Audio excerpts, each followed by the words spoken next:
Falahi stock market analysis में आपका स्वागत है दोस्तों। आज हम ऐसे स्टॉक्स की बात करने वाले हैं जिसने हाल ही में धमाका मचाया हुआ है, और धमाका ऐसे पे नहीं, धमाके पे धमाका क्या हुआ है दोस्तों। ठीक है, मैं आपको इस स्टॉक को बताऊंगा, इसका नाम भी बताऊंगा, सब कुछ बताऊंगा, इसके टारगेट भी बताऊंगा। और इस स्टॉक ने देखो 56 रुपये से 56 रुपये पे पड़ा हुआ था 2 दिन पहले, और 56 रुपये पे से इसने उड़ान भरी और आज 81 रुपये के आसपास में खड़ा हुआ, यानी यूँ कह दीजिए 20% के सर्किट लगा चुका है स्टॉक। ठीक है, और हाल ही में इसने अनाउंसमेंट किया है 40 रुपये के डिविडेंड का, 40 रुपये का आपको डिविडेंड भी देगा। देखो भाई, इसने अनाउंसमेंट किया था जब उस वक्त स्टॉक 50 रुपये, 55 रुपये, 56 रुपये के आसपास में स्टॉक ट्रेड कर रहा था दोस्तों। ठीक है, तो 40 रुपये का जब इसने अनाउंसमेंट कर दिया तो इसको पब्लिक को या रिटेल इन्वेस्टर को पता लगा कि 40 रुपये का डिविडेंड आने वाला। तो ऐसे ही सुनते जैसे खबर मार्केट में फैली, तो इस स्टॉक ने अपर सर्किट की रैली दिखानी शुरू कर दी। 20% के सर्किट इसने लगा दिए फिलहाल। अब देखना ये कि इसके सर्किट ये कहाँ तक जारी रह सकते, तो क्या इसमें चल रहा है, क्या इसमें होने वाला है। फिर डिविडेंड देने के बाद में 400% का डिविडेंड ये देगा। ये स्टॉक 400% के लगभग आपको डिविडेंड निकाल के देगा।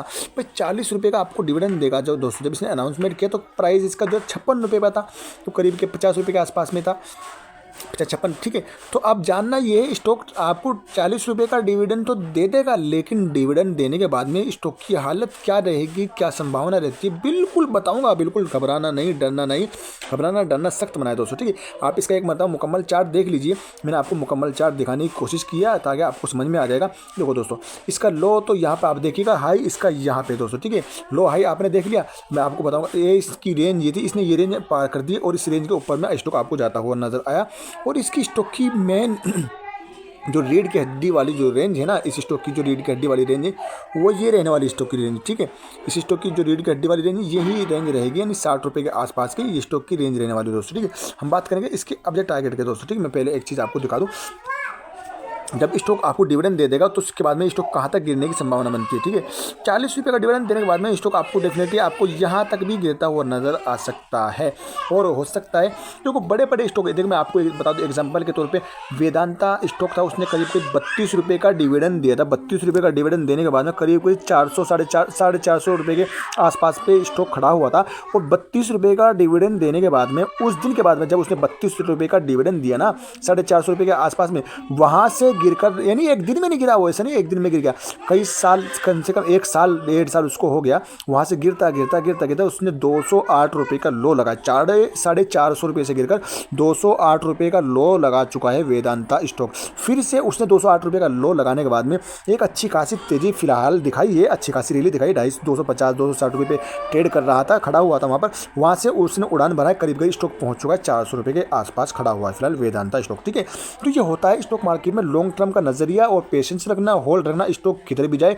अपना समय दो, उसको 2 साल समय देना चाहिए कम से कम, क्योंकि स्टॉक के 1 साल तो क्या नाम देखें, हो सकता है हालात ख़राब रहे, डाउन साइड में गुजर जाते हैं, और फिर 1 साल उसको तेज़ी अगर बनानी है, उस स्टॉक में अच्छे खासे रिटर्न निकाल के उसको देना है, तो वो अपना मूड बनाता है भागने के लिए। कुछ समय चाहिए, 2 साल में 1-2 महीना तो निकालता है कि हाँ भाई इस 2 साल मेरे को रेस्ट करते हुए होगा, अब मेरे को रिटर्न निकाल के देना है दोस्तों। ठीक है, मेरे को भागना है, वहाँ पर भागेगा। तो वैसा ही इसमें हुआ, 20% का सर्किट आपको देखने को मिला। अब देखना ये किसके टारगेट रहेगा। आज देखो यहाँ से उड़कर सीधा यहाँ पे गए, यहाँ से सीधा यहाँ 20% का सर्किट। अब इसके पास में एक लेवल है, ये वाली आपको देखना, ये 91 रुपये की किसकी रजिस्टेंस है। अगर स्टॉक इसके ऊपर में जाता है, अगर ये स्टॉक जब 23 अप्रैल में इसका जो रहेगा डिविडेंड रहेगा, एक्सीडेंट रहेगा, उससे पहले अगर ये स्टॉक चला जाता है 120-30 रुपये तक, ये चला जाता है 120 रुपये या 100 रुपये पार ये स्टॉक चला जाता है, तो डेफिनेटली आपको फिर से इस डिविडेंड देने के बाद में फिर से 60 रुपये के आसपास में देखने को मिलेगा। और हो सकता है 60 रुपये पे आने के बाद में, क्योंकि 40 रुपये का डिविडेंड, अगर 100 रुपये पे इसका प्राइस रहा है एक्सीडेंट दिन, जिस दिन इसकी एक्सीडेंट रहेगी, तो 100 रुपये पे से 40 रुपये का डिविडेंड देने के बाद में 40 रुपये टूट जाएगा ऑलरेडी स्टॉक। ठीक है, और 40 रुपये टूट के आपको 60 रुपये की रेंज में देखने को मिलेगा। और हो सकता है 40 रुपये का जब टूटेगा 60 रुपये के आसपास में आएगा, 1-2 दिन की तेज़ी देखने को मिल सकती है उस वक्त में। ठीक है, आपको डाउन से मिलेगा, 1-2 दिन में आपको तेज़ी देखने को मिलेगी, लेकिन उसके बाद में इस स्टॉक के हालात आपको ख़राब होते हैं नजर आ सकते हैं। और ये स्टॉक फिर से आपको इस रेंज तक भी आता, 40 इस रेंज तक तो आपको आता हुआ डेफिनेटली आएगा नजर, यहाँ तक तो आएगा। लेकिन इसके ये भी टारगेट लेकर चल सकते हैं डाउन साइड, डिविडेंड देने के कुछ महीनों बाद में आपको स्टॉक 30-40 रुपये के आसपास भी देखने को मिल सकता है। ठीक है, और मैं आपको इसके देखो अगर आप डिविडेंड चाहिए तो अगर आपको डिविडेंड चाहिए तो डिविडेंड ले लीजिए। डिविडेंड लेने के बाद में आपको लॉन्ग टर्म का नज़रिया रखिएगा, साल 2 साल नहीं, कम से कम 5 साल का नज़रिया रखिए। स्टॉक आपको अच्छे खासे रिटर्न निकाल के दे सकता है। अगर आप 80 रुपये पर बाय करते हो, 90 रुपये पर बाय करते हो, तो फिर आप गलती कर रहे हो, डिविडेंड के चक्कर में बाय मत करो। अगर आपको बाय करना था, इससे पहले मैंने वीडियो बनाई थी, उस वीडियो को देखकर आपको बाय कर लेना था और एमओ ऑर्डर लगा देते इसको खरीदने के, तब तो आपके लिए बेस्ट था। लेकिन फिलहाल आप इसको 80 रुपये 90 रुपये पर खरीदना चाहते हैं तो आप एक गलती कर सकते हैं। अगर आप यहाँ पर डिविडेंड के लालच में खरीदोगे तो ठीक है। अगर आप यहाँ पे खरीद रहे हैं तो आप यहाँ से शॉर्ट टर्म में आप प्रॉफिट कमा सकते हैं। 80 रुपये, अगर 80-90 रुपये के आसपास आपको स्टॉक मिलता है तो एक्स डेट से पहले आपको इसको जो थोड़ा बहुत आपको मुनाफा रहेगा उसको आप लेके चल जा सकते हैं दोस्तों, ठीक है। बाकी जो भी करना है आपको अपनी मर्जी से करना है। वीडियो सिर्फ एजुकेशन पर्पज़ के लिए दोस्तों, यानी नॉलेज के लिए दोस्तों, ठीक है। और मैं आपको बता दिया डिविडेंड इसका आने वाला 23 अप्रैल इसका एक्स डेट है कि मैं आपको इसकी एक्स डेट भी दिखाने की कोशिश करता हूँ। चलते हैं उस तरफ भी दोस्तों, ठीक है। बन रही, जब तक आप चैनल पर पहली बार विजिट किए तो चैनल को जरूर सब्सक्राइब कर दीजिएगा और सब्सक्राइब करने के बाद में बेल आइकन को दबाना ना भूलें। इसी तरह की लेटेस्ट वीडियो पाने के लिए हमारे चैनल को सब्सक्राइब कर रखें, ठीक है। किसी भी कंपनी की जानकारी चाहिए, उस कंपनी का नाम आप मेरे कमेंट बॉक्स में लिख सकते हैं।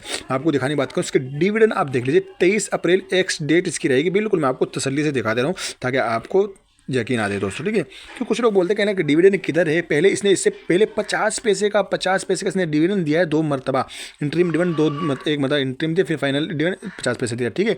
2013 और 2015 और 2024 में 40 रुपये का डिविडेंड। भाई साहब ये तो गजब हो गया दोस्तों, ठीक है। 40 रुपये का डिविडेंड देने के बाद में स्टॉक की हालत क्या रहेगी वो आपको मालूम है, मेरे को मालूम है, ठीक है। आपको 40 रुपये का डिविडेंड लेना है तो आप इसमें नज़र ये रखिए कम से कम 5 साल का, जब आपको इसमें अच्छा खासा मुनाफा रहेगा। क्योंकि इसमें गिरावट होगी तो एवरेज करके बैठ जाना, और हो सकता है इस बार ये 40 का दे रहा है, हो सकता है आइंदा 50 पैसे का भी स्टॉक डिविडेंड न दे पाए।